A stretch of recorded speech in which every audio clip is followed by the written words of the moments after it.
兽，把他的东西还给他。 Hula semuanya, bagaimana nih kabar kalian? Semoga dalam keadaan baik-baik saja, sehat selalu, serta dilancarkan rezekinya ya guys. Amin. Pada kesempatan kali ini ya, kita akanlah melanjutkan Tongwa dari Soul of the Dragon atau Long Hun. Dan kali ini kita memasuki episode ketiga guys. Untuk di part sebelumnya, akhirnya Ause keluar untuklah menyelamatkan kekasihnya, yaitu Aoling. Tetapi ya, dia haruslah baku hantam dengan para pasukan bayangan. Jadi langsung saja kita masuk ke dalam ceritanya. Berbagai tipu muslihat yang dikeluarkan oleh Ause berhasil untuklah menendang dan meninjunya. Tetapi ya, lawannya belajar dari kesalahan, membuat Ause cukup kewalahan guys. Tetapi ya, akhirnya dia mendapati kekuatan berkali-kali lipat. Dan kini giliran dari Ause untuklah membalas. Para klan naga sungguh begitu terkejut-kejut. Ternyata ya Ause memiliki kemampuan yang begitu hebat. Sehingga petir langit ke-9 menghantam tubuh lawannya sampailah tidak tersisa. Melihat serangan petir langit ke-9 legendaris, semuanya dibuat begitu ketar-ketir. Karena kemampuan ini, sekelas Raja Naga saja belum bisa untuklah mencapainya guys. Untuk Ause, dia sangatlah senang karena akhirnya menjadi perhatian semua orang. Padahal mah dia dibantu oleh kakek naga kuno atau Gulong. Lalu giliran dari klan Garuda Raksasa untuklah menyerang. Semua lawannya sungguhlah begitu terkejut-kejut karena sosok Garuda Raksasa ini begitu sangatlah besar. Ya, sesuai namanya juga sih, sekali tendang ya mereka langsung terpontang-panting guys. Hal ini ya membuat mereka juga kebingungan mengapa bisa musuh alami dari klan naga bisa patuh kepada Ause. Sebagaimana kita tahu ya, klan Garuda Raksasa ini adalah musuh alami dari klan naga. Mereka selalu berselisih satu sama lain tanpa ada kata damai guys. Tetapi kali ini berbeda.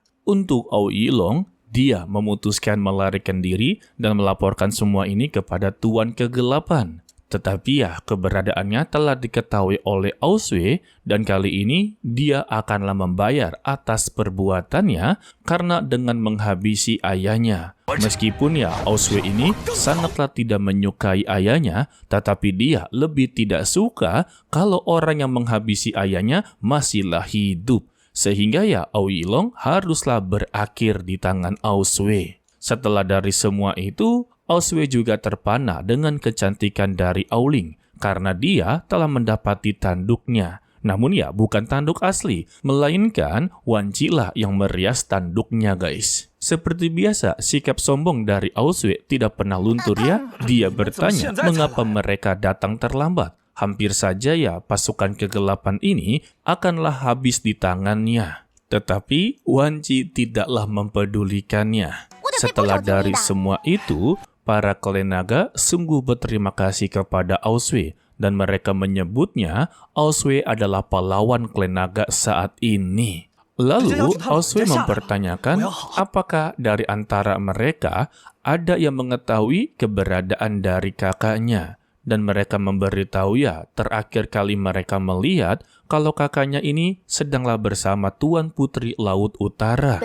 Jadi kemungkinan terbesarnya kalau Aojiao dan Aobing tetaplah aman di sana guys.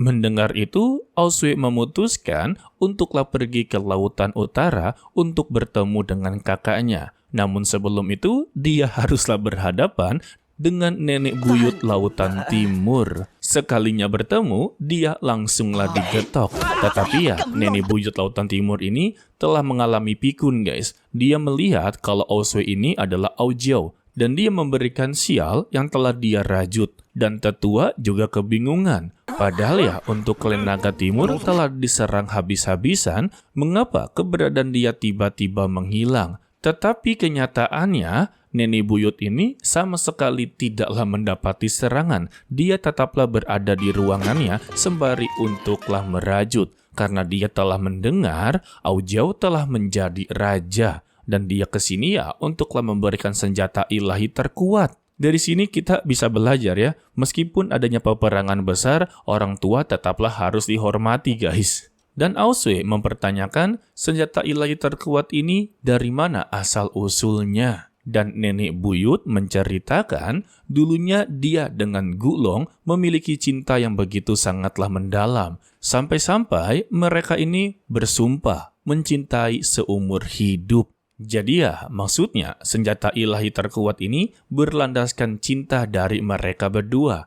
Mendengar itu ya, Aosue langsung membayangkan kalau kakek Gulong dengan nenek buyutnya sedanglah berciuman. Bagi dia, itu sangatlah menjijikan. Padahal mah kagak ada bedanya ya, cuma masalah umur doang guys. Lalu, Aosue mempertanyakan mana senjata ilahinya. Dan nenek buyut mengeluarkan senjata tersebut yang dia namakan tombak dua naga pembunuh dewa. Senjata ini memiliki sinar terang menerang, tetapi setelah sinarnya redup, ternyata itu adalah ikan panggang. Dan dia pun memberikan kepada tetua ketiga untuklah terima senjata ilahi ini dengan baik. Jika dia lapar, lebih baik dimakan. Waduh, ternyata nenek buyut itu bisa ngelawak juga guys. Ditambah, dia masihlah menganggap kalau Aosue adalah Aojiao guys. Ketika Aosue inginlah memberitahu kalau dia bukanlah Aojiao, nenek buyutnya langsung memotong pembicaraan dengan meminta kepada Aojiao jika dia bertemu dengan adiknya yaitu Aosue, berikanlah pesan ini kalau dia sangatlah merindukannya. Mendengar itu ya, Aosue langsung terdiam dan meminta kepada paman ketiga, jagalah neneknya dengan baik-baik.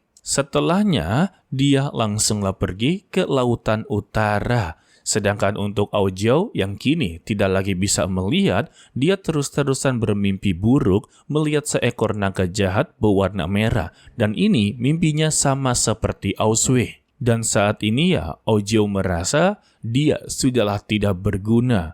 Klan Naga Timur yang telah jatuh di tangan kegelapan, ditambah dia telah kehilangan penglihatan, terluka parah. Dan dia bertanya kepada Tuan Putri Utara, apakah klan naga benar-benar akanlah hancur di tangannya. Mendengar itu ya, Tuan Putri Utara mencoba untuklah menenangkan hatinya. Dia tetaplah pahlawan di hati para klan naga. Dan jika jiwa naga esnya ini tidak bisa untuklah menyembuhkan lukanya, setidaknya ya dia bisa untuklah memulihkan energinya. Dan mereka pun langsunglah caem-caem. Setelah dari semua itu, ibu dari Tuan Putri Naga Utara datang untuklah mengunjungi Aojiao. Ternyata ya untuk Manasa ini adalah ibunda dari ibu mereka semua. Mimin kagak ngerti maksudnya, tetapi ya dia berkata dirinya tidak lagi tertarik dengan hubungan keluarga. Alasan dia menyelamatkan dirinya hanya karena ada darahnya yang mengalir di tubuhnya Aojiao. Ya berarti bisa dikatakan kalau dia adalah ibunya Aojiao juga.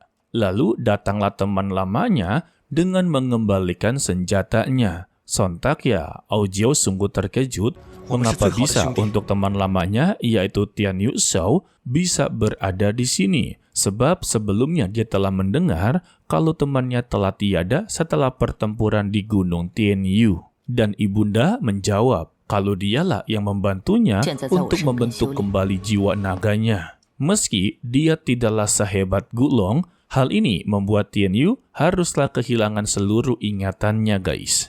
Lalu pedang Raja Naga dikembalikan kepadanya, serta ibunda meminta manfaatkanlah dengan begitu baik, janganlah sia-siakan ketulusannya. Dan Aojiao langsunglah memegang pedang tersebut, seketika ya jiwa naga emasnya mengalir di tubuhnya guys. Dia merasakan mendapati kekuatan yang berlimpah.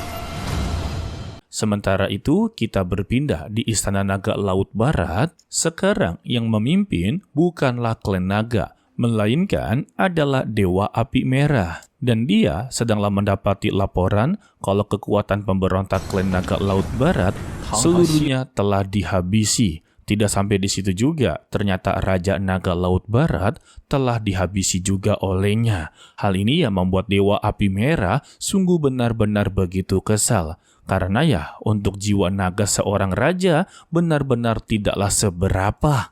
Lalu dia bertanya-tanya di mana Raja Naga Laut Timur. Sontak ya, mereka berdua yang telah gagal untuklah mengambil nyawa dari Aojiao langsung bersujud dan meminta maaf kalau Aojiao alias Raja Naga Laut Timur telah berhasil melarikan diri. Mendengar itu ya, sang Dewa Api Merah benar-benar begitu sangatlah kesal. Bisa-bisanya mereka berdua tidak bisa menangkap satu orang. Jadi ya, dia meminta berikan satu alasan agarlah dia tidak menghabisi mereka. Dan mereka memberitahu semua ini ada sangkut pautnya dengan Tuan Putri Naga Lautan Utara. Dan juga mereka meminta berikan satu kesempatan lagi untuklah menebus kesalahannya. Secara kebetulan, Aulei juga sedanglah memimpin pasukan besar untuklah menyerbu Lautan Utara, guys. Dan dia memerintahkan Dewa Tianguang untuklah pergi memberikan bantuan serta hancurkan Lautan Utara. Ya elah. Sementara itu di Lautan Utara, Aulei sebagai Raja Naga Selatan meminta kepada Tuan Putri untuklah menyerah dalam kegelapan. Tetapi mereka menolak mentah-mentah yang membuat peperangan tidak bisa lagi dihindari. Lalu kita diperlihatkan kisah masa lalu dari klan naga. Pertama-tama yaitu Raja Naga Timur yang sukalah bermain wanita. Padahal dia telah memiliki istri yang kita panggil saja sebagai ibunda. Dan ternyata sudah terkuak ya, dulunya mereka ini adalah sepasang suami istri. Tetapi karena Raja Naga Timur suka bermain wanita, membuat dirinya begitu sangatlah muak. Iya, siapa yang kagak muak berselingkuh di depan mata, udah gitu kagak merasa bersalah. Pantas saja Oswe tidak menyukai bapaknya ya, wong tingkahnya juga seperti ini ya. Jadi untuk ibunda memutuskan hubungan suami dan istri, serta dia meninggalkan kedua anaknya yang masih sangatlah kecil dan berpesan kalau mereka haruslah berlatih dan menjadi lebih kuat. Dan kita bersambung untuklah episode kali ini. Mimin ucapkan terima kasih kepada kalian yang telah menonton sampai akhir. Pesan dari Mimin, tetaplah menjadi orang yang baik walaupun itu sangatlah sulit. To be continue, sampai jumpa di video berikutnya. Bye-bye.